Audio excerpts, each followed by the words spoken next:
Something I should say before I begin. If you've been subscribed since July, you probably saw that I've already made a video on Dante and Smash. But if you've seen that video, you know that it's kinda garbage. I didn't have a mic, I didn't have any recording software, so I had to use PS4 Remote Play on my PC with OBS, and it's just really not a good watch anymore. However, this is still a topic that I care about, and I want to do it justice. So today I'd like to take a bit of a look at what Devil May Cry could bring to Smash Ultimate. So to start, let's talk about Dante's unique gimmick. Every DLC character has had a unique mechanic or skill that sets them apart from the roster. Joker has the Rebellion gauge, Steve has crafting, and Byleth has the ability to put Fat Albert in his final smash. For Dante, there's plenty of options, like Devil Trigger, Royal Guard, different weapons, etc, etc. But for my money, the coolest thing Dante could bring to the table in Smash is style switching. Style switching is a mechanic that was introduced to Dante's moveset in Devil May Cry 4, and it's so popular that it returned for Devil May Cry 5 and even got retroactively added to Devil May Cry 3 when it got ported to Switch. In Devil May Cry, style switching allows Dante to either expand his options for mobility, defense, or combat, depending on which style is selected at one time.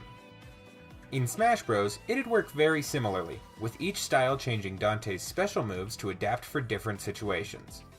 In Devil May Cry, style switching is done with the D-pad, however, that's used for taunts in Smash, so Dante would have a unique input specific to him. If the player taps the D-pad once, Dante changes styles. However, if the player taps it twice, Dante uses one of his taunts.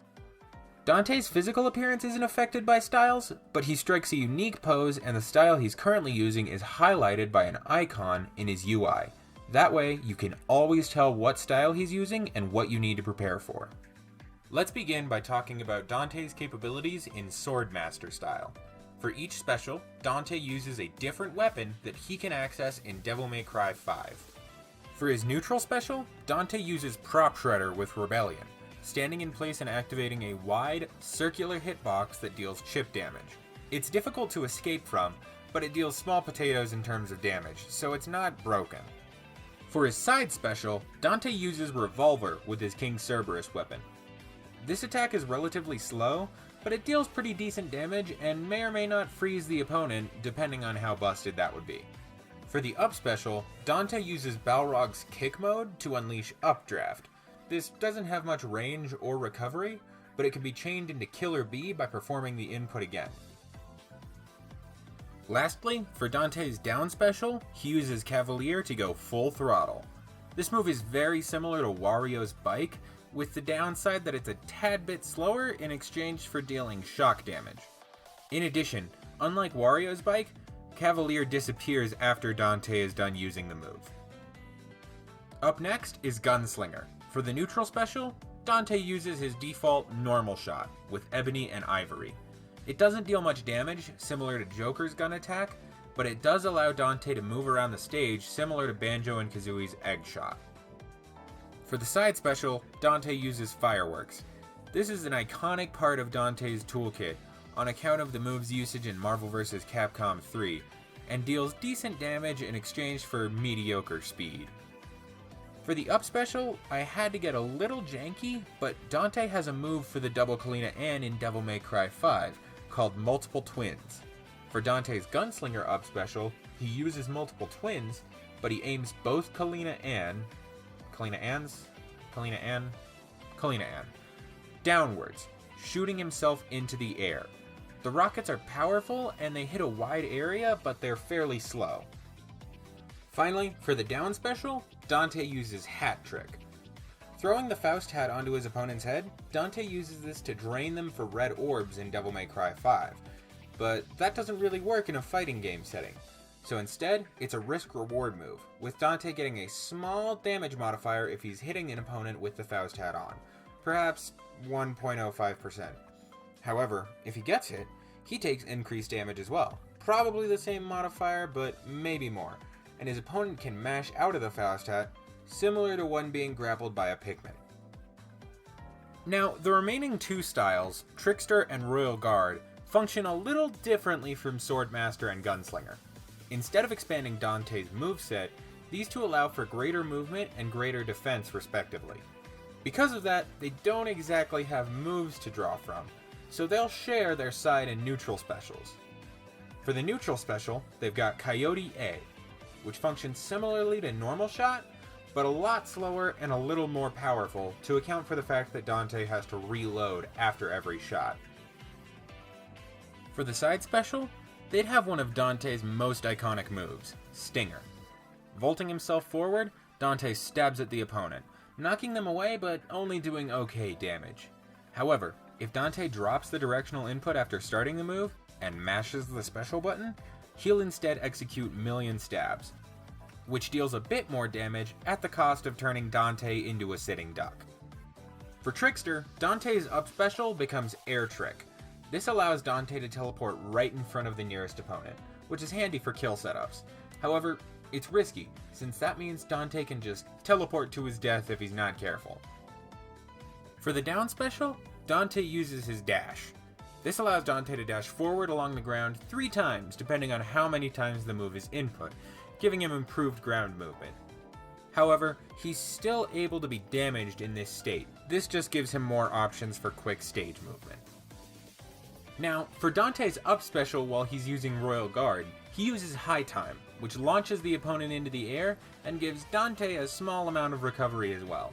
Royal Guard as a style limits Dante's recovery potential quite a bit, but that's because you shouldn't need to recover with the down special, Block. This essentially gives Dante another parry, with each hit successfully parried granting Dante a little bit of meter, which is also visible by Dante's UI. When this meter is full, Dante gets access to Release, which is easily his strongest attack. Imagine if Buster Wolf came out on frame 1, it's bonkers. However, it requires tact because if you mess up the block, it removes a chunk of your meter. If you mess it up when you're out of meter, Dante's shield instantly breaks, leaving him wide open to attack. Lastly, for Dante's final smash, I did something a little bit less traditional. After sweeping across the stage with a stinger-like attack, Dante enters the Devil Trigger, and his twin brother Virgil appears.